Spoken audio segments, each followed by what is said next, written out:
Փաշինյանը ուզում է տպավորություն ստեղծել, որ նա է դա որոշում, նրանից է ինչ-որ բան կախված։ Չէ, այդ որոշումները եւ 20 թվականին իմիջիայլոց, եւ 23 թվականին ընդունվել են ոչ թե նրա կողմից, եւ խաղաղությունը դա նրա ու Ալիևի պայմանավորվածությունը չէ։ Դա մեծ քաղաքական կենտրոնների դժվար հասանելի, բայց այնուամենայնիվ հնարավոր կոնսենսուսն է։ Հռոմի Պապը ասաց, որ չպետք է լինի պատերազմ Իրանի եւ Միացյալ Նահանգների հետ, հանուն Իսրայելի, որ պետք չէ Հնդկաստանի եւ Պակիստանի պատերազմը եւ այդ պատերազմը չի լինի, կսահմանափակվեն այդ սահմանային բախումներով, կհանդարտվի, որ պետք չէ պատերազմը Ադրբեջանի եւ Հայաստանի միջեւ։ Դա Հռոմի Պապի որոշումը չէ, իհարկե, դա նրա ցանկությունն է, բայց դա այն ցանկությունն է, որի հետևում կանգնած են շատ մեծ շահեր, շատ մեծ փողեր, շատ մեծ որոշումներ, որովհետև արևմուտքը Միացյալ Նահանգների գլխավորությամբ այլևս նոր չեմ ասի թշնամի հակառակորդ է տեսնում ընտրել Չինաստանը։ Եթե 50 տարի առաջ 70-ական թվականների կեսերին Միացյալ Նահանգների նախագահ եւ պետքարտուղար Նիքսոնը եւ Քիսինջերը անսպասելիորեն ընտրեցին Չինաստանը եւ այցելեց Քիսինջերը Մաո Ցեդունի մոտ ընդդեմ սովետական միության եւ իրենք սկսեցին օգնել Չինաստանին բարձրանալ սովետը քանդելու համար, ապա 50 տարի անց նրանք հակառակն են անում։ Տրամպը այդ պատճառով թույլ չի տալիս Ռուսաստանին պայթել, որովհետև նա աշխատում է Չինաստանի դեմ։ Եվ այդ ամենը Հնդկաստանից մինչև ձեր ասած Զանգեզուրի միջանցք, դա մի գիծ է, որի նպատակն է թույլ չտալ Չինաստանին Ռուսաստանի հետ ուժեղանալ, որտեղ Ռուսաստանը հիմա Չինաստանի դաշնակիցն է։ Ահա ինչու են Սին եւ Պուտինը նստած իրար կողքը Լուկաշենկոն եւ սա է սարսափելի, նրանց կողքին նստած է Փաշինյանը, ոչ թե Մակրոնի, Մերցի, Տրամպի կողքին, այլ Լուկաշենկոյի եւ Պուտինի։ Սա է այն հանցագործությունը, որը նա գործում է հիմա Հայաստանի դեմ։ Շաբաթներ առաջ Եվրոմիության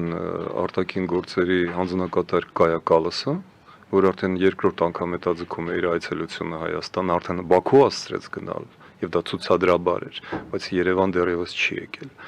Նա ուղիղ ասեց, այն երկրները, որոնք նախատեսում են կամ ծրագրում են կամ ցանկանում են Եվրամիության հետ մերձենալ կամ դառնալ Եվրամիության անդամներ, չպետք է գնան Մոսկվա, Պուտինյան շքերթի, մարդասպաների այդ խրախճանքի։ Ինչու՞։ Որովհետև Եվրոպան դա արժեքների կառույց է, արժեքների վրա հիմնված, այլ ոչ թե շուկա է, ինչպես ասում, համարում եւ հավատում են հայ պաշտոնյաները։ Եթե դուք չեք համապատասխանում այդ արժեքներին, դուք չեք դառնա Եվրոպայի անդամ երբեք, ինչպես 3 օր առաջ հայտարարվեց Թուրքիայի վերաբերյալ։ Թուրքիայի տնտեսությունը բավական հզոր է, մտնում է աշխարհի առաջին 20-յակի մեջ, եթե չեմ սխալվում, բայց Թուրքիայի համապատասխանությունը հաշվեցին, ասեցին 5% է միայն համապատասխանում այն արժեքներին, պահանջներին եւ չափանիշներին 5%։ Ստերեոտիպին իրենք նաեւ Հայաստանի տոկոսը հաշվել են, պարզապես չեն ասում։ Ամենայդեպս այդ տոկոսը այսօր կտրուկ իջել է, որովհետեւ Փաշինյանի այցը եւ այդ լուսանկարը Լուկաշենկոյի, Պուտինի, Սի Ցինպինի կողքին եվրոպացիների համար եւ ամերիկացիների համար դա շատ լուրջ ցուցիչ է եւ ես վստահ եմ, որ դրանով նախ եւ առաջ կօգտվի հենց Իլհամ Ալիևի իմիջիայլոց, արդեն օգտվում է, բայց ամենամեծ ցավը դա չէ։ Մենք 45 օր առաջ ընդունել տվեցինք մեր պատրաստած նախագիծը, օրինագիծը, որը Հայաստանում մարտի 26-ից արդեն օրենք է Եվրամիության անդամակցության մեկնարկի մասին։ 45 օրվա մեջ ոչ մի բան արված չէ։ Օրենքը չի կատարվում։ Ինչպես է սկսվում երկրի Հայաստանի անդամակցության մեկնարկը։ Նշանակվում է փոխվարչապետ այդ գծով։ Նշանակվում է հատուկ քաղաքական, տնտեսական կառույց, որը մեր կյանքի բոլոր ոլորտները տնտեսությունից մինչև պաշտպանություն, անվտանգություն, տեղեկատվությունից մինչև կրթություն, առողջապահություն, սկսում է մերձեցնել եվրոպական չափանիշների, նաև արժեքների։ Արվում է ճիշտ հակառակը։ Ինչպես կարող է մի երկիր, որի վարչապետը իր հեճուկս հատուկ ուղերձին իրեն ուղված խնդրանքի հորդորի չգնալ, նա գնում է։ Ինչպես այդ երկիրը կարող է կատարել սեփական ընդունված օրենքը։ Դա չի լինի։ Եվ ես ելի եմ ասում,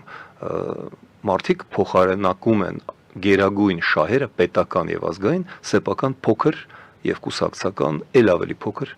շահիկների հետ։ Պուտինը 5 տարի շարունակ ամեն ինչ արեց, որ Ադրբեջանը ոչ միայն Արցախը Պուտինին չէր հետաքրքրում, Հայաստանի, Սյունիքի վրա հարձակվի։ Եվ եթե դա չեղավ, դա միայն արևմուտքի դիմադրությունն է, որովհետև Ալիևը այլ տեղ իր նավթն ու գազը, բացի արևմուտքից, չի կարող վաճառել։ Ալիևը չի կարող վաճառել իր նավթն ու գազը հարևան Թուրքմենստանին, Իրանին, Ռուսաստանին, Ղազախստանին, նրանք իրենք են վաճառում իրենցը։ Պուտինը միայն պատերազմի շարունակության երաշխավորն է։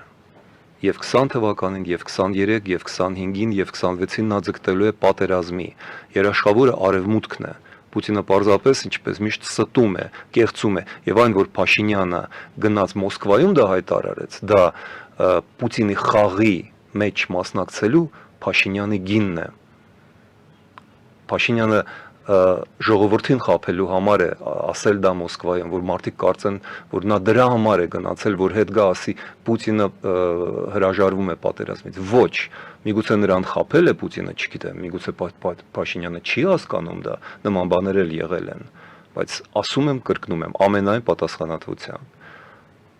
Պուտինի նպատակն է պատերազմը, Պուտինի նպատակն է 100 տարի շարունակ, ոչ թե Պուտինը, Ռուսաստանը նպատակն է, Թուրքիայի հետ մերձեցումը։ Մի պարզ օրինակ 2010-11 թվականից Ռուսաստանն է ատոմային տեխնոլոգիա փոխանցել Թուրքիային, մի բան, որ Ամերիկան չի արել տասնյակ տարիներ։ Ավելին այսօր, երբ որ Հնդկաստանը Պակիստանի հետ է միջուկային պատերազմի եզրին, որը չի լինի, բայց ով է տվել ատոմային ռումբ Պակիստանին, Չինաստանը, իսկ ով է տվել Չինաստանին, Ռուսաստանը, Սովետական միությունը, Ստալինը, նա որոշում էր ընդունել փոխանցել ատոմային ռումբը Մաո Ցեդունին։ Պատկերացնում եք ինչպիսի ճանապարհներ են, այդպես որ Փաշինյանը չի կարողանա մեզ համոզել, որ նա համոզեց Պուտինին եւ պատերազմ չի լինի։ Այո, Պուտինից կախված է այդ պատերազմը, բայց փառք Աստծո,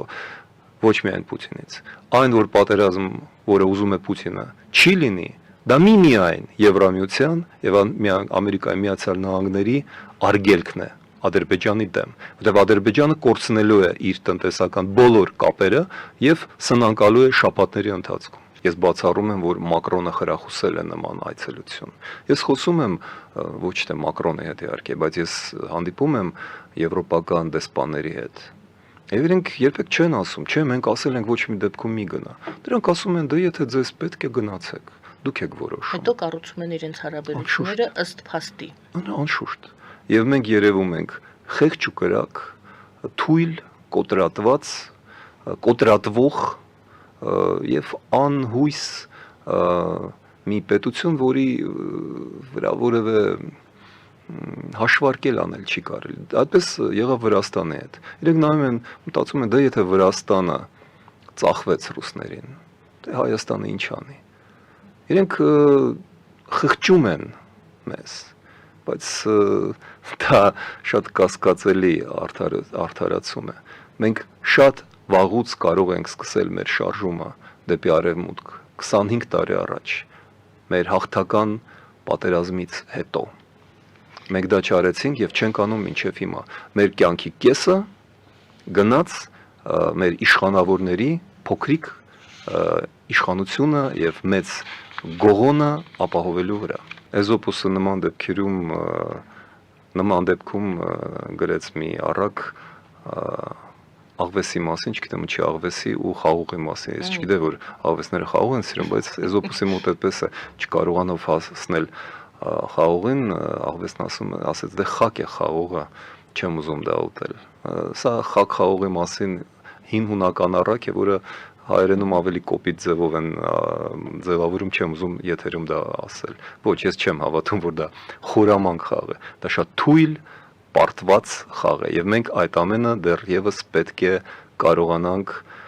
ուղղել, շտկել եւ մեծ կորուստներով, ժամանակի կորուստներով, մարդկային կորուստներով, տարածքայինի մասին արդեն չեմ ասում, դրանք եղան, հետ բերենք այն ամենը, ինչ մենք կարող ենք ունենալ եւ ինչ կորցրել ենք այս տարիներին։